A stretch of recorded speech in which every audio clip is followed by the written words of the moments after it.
Bihar election के बारे में बताइए सर। देखिए, रिजल्ट हमारे आपके सामने है और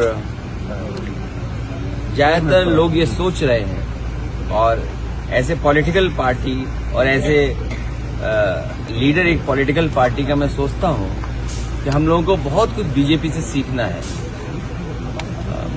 बीजेपी स्ट्राइक रेट इतना अच्छा कैसे कर सकती है, और फिर तब जब बिहार में मैं खुद घूमा हूं, तेजस्वी की जो पॉपुलैरिटी थी या कांग्रेस के साथ आना या हमारा जो गठबंधन था, लोग बदलाव के लिए आ रहे थे, ये तो मैं महसूस कर सकता था। लेकिन ये नहीं पता था कि लोगों को नौकरी के सवाल पर, महंगाई के सवाल पर या बिहार के विकास के सवाल पर, किस सवाल पर वोट कर रहे हैं। लेकिन अब 202 डबल सेंचुरी हो जाना, ये हम लोगों को भी टारगेट फिक्स कुछ ऐसा ही करना पड़ेगा यूपी में।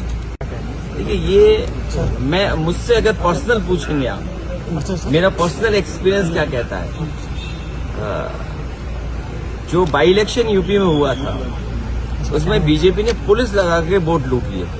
And I am not saying just like that, there are videos, there are incidents जहां पर पुलिस को उन्होंने पॉलिटिकल बना करके उनके थ्रू वोट लिया, जहां हम लाखों वोट से जीतते थे, हजारों वोट से जीतते थे, हमें वोट ही नहीं मिला वहां। दे यूज फुल फोर्स और किसी को वोट नहीं डालने दिया। वोट चोरी तो एक स्टेज है, लेकिन वोट ही नहीं डालने दे आप किसी को। और बिहार में क्योंकि कोई कह रहा है कि महिलाओं को 10,000 रुपए मिला है, कोई कह रहा है 20,000 रुपए मिला है, कोई कह रहा है कि एक ही परिवार में 30,000 रुपए आ गया।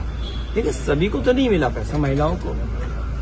और अगर ऐसे देकर के चुनाव जीतना होगा तो हम सबको ये कहना पड़ेगा कि हम पैसा देंगे। और अच्छा भी है ना पैसा देना, क्योंकि जब पैसा खर्च होगा तो इकोनॉमी ग्रो करेगी। गरीब के हाथ में पैसा जब जाएगा तो उससे अच्छा लगेगा, वो कुछ सामान खरीदेगा, कुछ साड़ियां खरीदेगी महिलाएं, कुछ अपने बच्चों के लिए करेंगे। लेकिन ये बात कंटिन्यू होनी चाहिए, सब महिलाओं को मिलना चाहिए, महिलाओं के साथ भेदभाव नहीं करना चाहिए। सोचिए, वो महिलाएं जिनको आप 10,000 रुपए दे रहे हो, उनके पति उनके पास नहीं रहते हैं, बच्चे कुछ दिन रहते हैं, बच्चे नहीं रह पाते हैं क्योंकि वो काम करने के लिए कहीं और जाते हैं। सोचिए, अगर एक परिवार का मुखिया काम करने के लिए 365 दिन में 300 दिन बाहर रहता है तो उस परिवार का दुख क्या होगा। ये बीजेपी के लोग केवल 10,000 में उसका दुख समझ रहे हैं, महिला, एक माँ का, एक बहन का, एक पत्नी का। तो ये बात शायद हम नहीं समझा पा रहे कि 10,000 से आपको वो हासिल नहीं होगा जो आप जीवन में करना चाहते हैं। आपके बच्चे का भी भविष्य नहीं बनेगा। लेकिन ठीक है, इलेक्शन में पैसा दिया है, अगर उसी से जीते हैं तो हम भी अगली बार ज्यादा पैसा देंगे।